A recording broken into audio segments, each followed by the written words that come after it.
दोस्तों, don't submit your documents, that is your original documents to the college during the time of physical reporting. जब आप physically report करते हो किसी institute में, तब आप प्लीज बीटेक एडमिशन्स के दौरान मैं बात कर रहा हूँ हरियाणा में, तब आप अपने डॉक्यूमेंट्स को सबमिट मत करो, ओरिजिनल डॉक्यूमेंट्स को, क्योंकि वो ज़रूरी नहीं होता है। इन डिटेल बात करते हैं दोस्तों इस टॉपिक के बारे में, और ये भी आपको बताता हूँ कौन कौन सी वो लिस्ट ऑफ डॉक्यूमेंट्स हैं जिनकी आपको ज़रूरत पड़ती है जब आपको सीट एलोकेट की जाती है बाय HSTS काउंसलिंग, या फिजिकली जब रिपोर्ट करते हो आप इंस्टीट्यूट पे, जो कौन कौन से डॉक्यूमेंट्स की आपको ज़रूरत पड़ती है। तो चलिए दोस्तों, इस वीडियो की शुरुआत करते हैं बिना किसी देरी।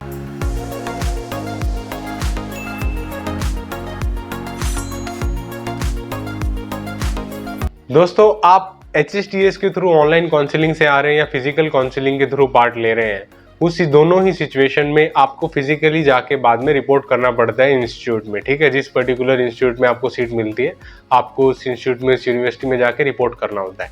अभी आपको अपने ओरिजिनल डॉक्यूमेंट्स भी लेके जाने होते हैं, जो फोटोकॉपीज होती हैं उनके साथ।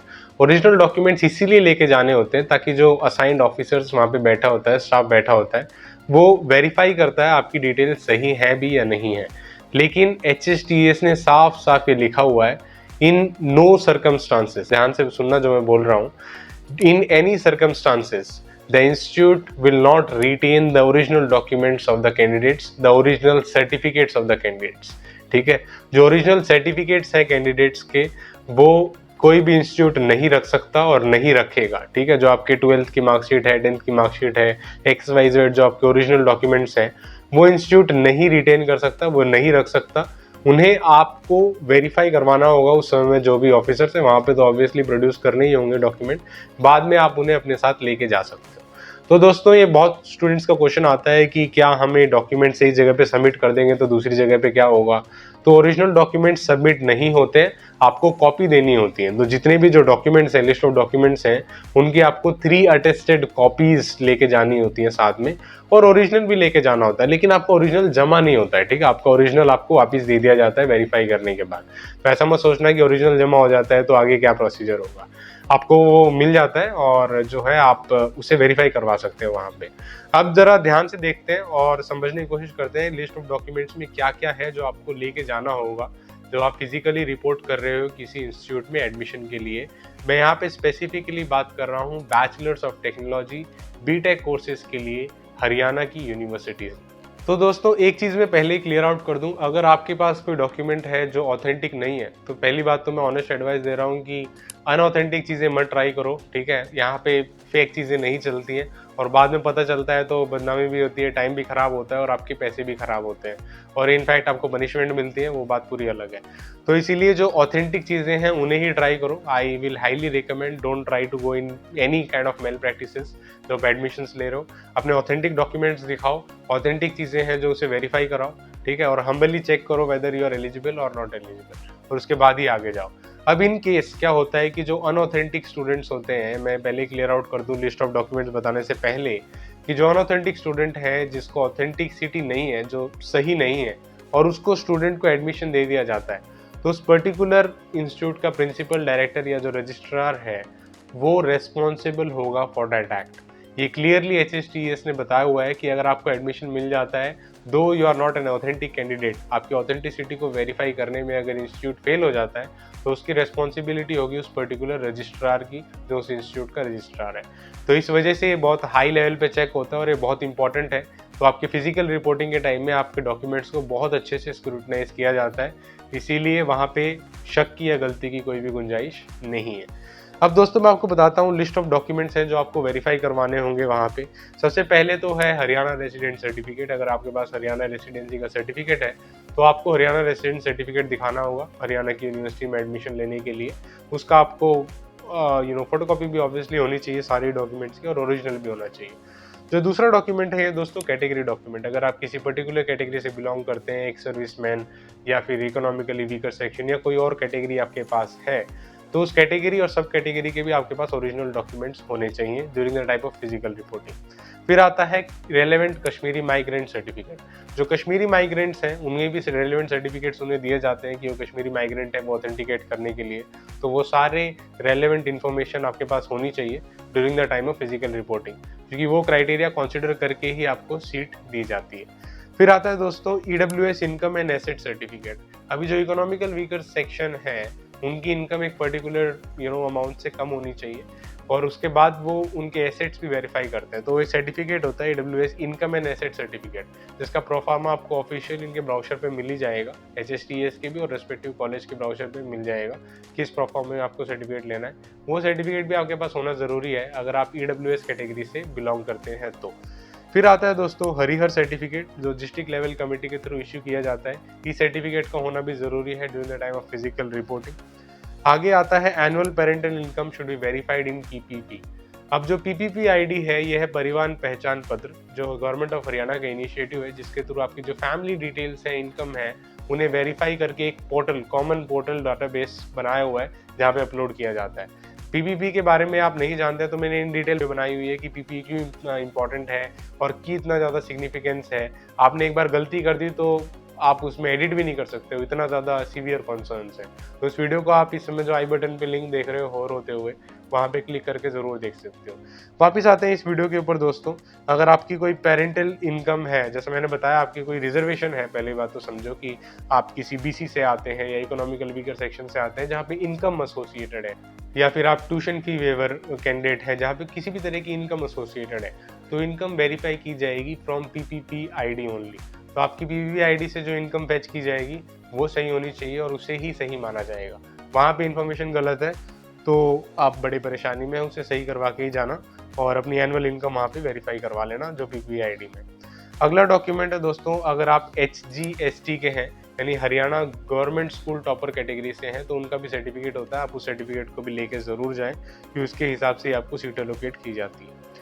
फिर है क्वालिफाइंग एग्जामिनेशन, जो आपका है 10+2 है, मैट्रिकुलेशन है, हाई स्कूल सर्टिफिकेट है, वो सारे सर्टिफिकेट तो ऑब्वियसली आपको लेके जाने ही होंगे, वो ज़रूरी होंगे। फिर है कैरेक्टर सर्टिफिकेट, जो रेगुलर कैंडिडेट है और प्राइवेट कैंडिडेट है, इन दोनों कैटेगरीज में आपको जो है कैरेक्टर सर्टिफिकेट का होना ज़रूरी है। अगर आप रेगुलर कैंडिडेट हैं तो आपका नॉर्मल सर्टिफिकेट चल जाएगा। अगर आप एक प्राइवेट कैंडिडेट हैं तो आपको बेसिकली उसे ड्यूली साइन करवाना पड़ेगा फ्रॉम फर्स्ट क्लास मजिस्ट्रेट। तो ये कैरेक्टर सर्टिफिकेट के बारे में है। कैरेक्टर सर्टिफिकेट भी बहुत इंपॉर्टेंट है, ये आपके पास होना चाहिए during the time of physical report. आगे बढ़ते हैं दोस्तों, फिर से एक बार दोहरा दूं, जो इंपॉर्टेंट चीज़ है, अगर आप किसी रिजर्वेशन से हैं जहाँ पे इनकम एसोसिएटेड है, ठीक है, स्कॉलरशिप लेना चाहते हैं, इनकम एसोसिएटेड है, तो सभी सोर्स के लिए PPP ID से ही इनकम फैच की जाएगी। आपकी इनकम वहाँ पे वेरीफाइड होनी चाहिए, सिर्फ अपडेटेड नहीं होनी चाहिए, आपकी इनकम वहाँ पे वेरीफाइड होनी चाहिए, बहुत बहुत ज़रूरी है। फिर और आगे जो आपकी रेस्पेक्टिव सब कैटेगरीज है, जैसे अगर आप फ्रीडम फाइटर की कैटेगरी से, एक्स सर्विसमैन की category, x employees in Indian defence services हैं, इनमें से जितने बहुत सारे क्राइटेरियाज होते हैं HSTS में, आप देख सकते हो एलिजिबिलिटी क्राइटेरिया और कंसेशन क्राइटेरिया। वहाँ पे अगर आप देखोगे कि जहाँ पे भी आपने अप्लाई किया है और आपके पास रेलेवेंट डॉक्यूमेंट है, तो उन सभी रेलेवेंट डॉक्यूमेंट का ओरिजिनल फॉर्म में आपके पास होना ज़रूरी है during the time of physical reporting to the institute.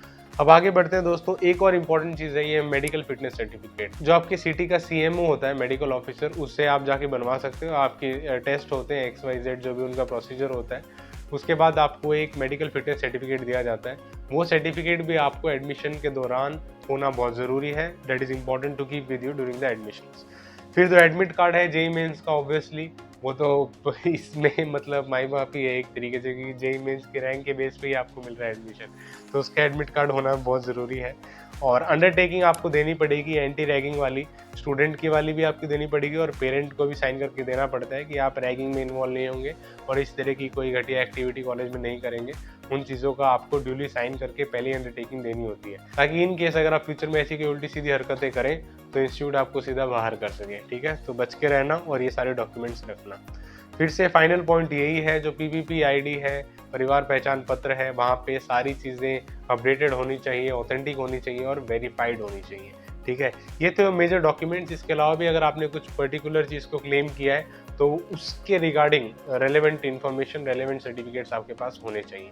अब दोस्तों ये तो थी ओरिजिनल सर्टिफिकेट के साथ साथ आपको 3 सेट ऑफ अटेस्टेड फोटोकॉपीज भी होनी चाहिए। ठीक है, बहुत केसेस में तो सेल्फ अटेस्टेड चल जाता था, जब हमने एडमिशन लिया था सेल्फ अटेस्टेड चल गया था, लेकिन मैं कुछ इंस्टीट्यूट में देख रहा था कि वहाँ पे वो लोग gazetted office through the attesting of your documents उनके थ्रू ही अटेस्ट करवाने को बोला गया है। तो आप इस चीज़ को प्रॉपर्ली एनालाइज कर सकते हो, जहाँ पे आप जा रहे हो उस इंस्टीट्यूट का देख सकते हो। बैच HSTS सेज आपके पास 3 सेट ऑफ डॉक्यूमेंट्स होने चाहिए जो अटेस्टेड फोटोकॉपी डॉक्यूमेंट होने चाहिए। अब ये जो डॉक्यूमेंट है ये रिटेन किए जाएंगे, इसका मतलब ये रखे जाएंगे इंस्टीट्यूट द्वारा। जो आपके फोटोकॉपीज है ये इंस्टीट्यूट द्वारा रखी जाएगी और जो आपके ओरिजिनल डॉक्यूमेंट्स है वो आपको दे दिया जाएगा। आप जाके उसे अपने घर में सजा के रख सकते हो, जो भी करना चाहो कर सकते हो। लेकिन अभी कुछ स्टूडेंट्स सवाल पूछते हैं कि जो कैरेक्टर सर्टिफिकेट और मेडिकल सर्टिफिकेट है, इनमें जो मैंने ऊपर बताया, कुछ इंस्टीट्यूट इन्हें भी रखने का काम कर रहे हैं। अब दोस्तों ऐसा होता है कि क्लियरली HSTS ने क्लियर आउट नहीं किया है कि इन डॉक्यूमेंट्स को स्पेसिफिक डॉक्यूमेंट्स को रिटेन इंस्टीट्यूट कर सकते हैं, लेकिन HSTS ने ये साफ साफ लिखा हुआ है कि any certificate of the candidate should not be retained by the institute, it should be verified and given back. Verify करके आपको वापस दे देंगे, तुरंत ही दे देंगे, ठीक है। वो रिटेन नहीं करेंगे उन डॉक्यूमेंट्स को। और जो भी उनके कंसर्न्ड ऑफिसर्स हैं, वहाँ पे कोई ना कोई ऑफिसर होता है जो एडमिशन ऑफिसर होता है। जब आप एडमिशन करने जाते हो आप उससे कांटेक्ट कर सकते हो अगर आपको कोई एम्बिग्यूटी है तो। इनकेस अगर आपके पास डॉक्यूमेंट नहीं है तो ऐसा मत बोला 12th का सर्टिफिकेट ही नहीं है, ठीक है। लेकिन अगर कोई मेडिकल डॉक्यूमेंट नहीं है, कैरेक्टर डॉक्यूमेंट नहीं है, कैरेक्टर सर्टिफिकेट नहीं है, तो उसमें थोड़ा रिलैक्सेशन दिया जाता है, थोड़ा टाइम दिया जाता है। आप उस डेट तक जो है अपने डॉक्यूमेंट को वेरीफाई करवा सकते हो।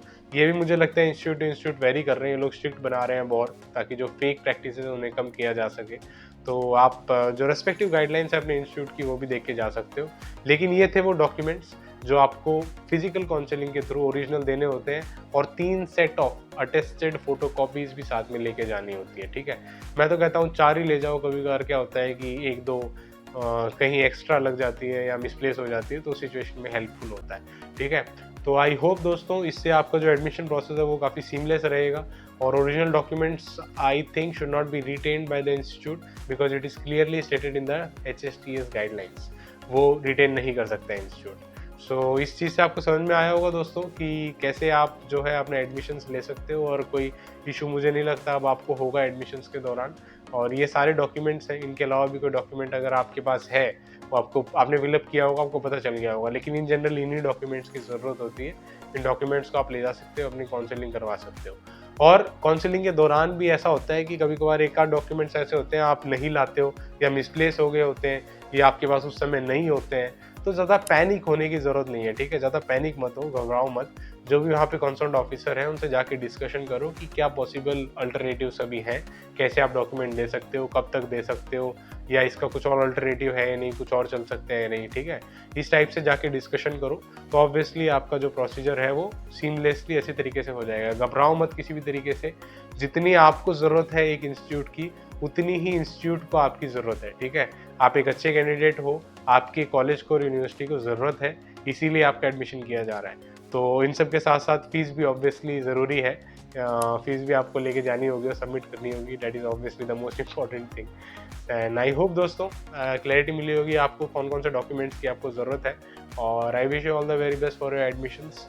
एडमिशन लो और अपनी पढ़ाई स्टार्ट करो। बीटेक में एंटर करने के बाद बहुत सारे और चैलेंजेस आएंगे, और उसके बारे में बातें करेंगे आगे आने वाले सेशंस में। तो चिंता करने की कोई ज़रूरत नहीं है, just enjoy and keep going.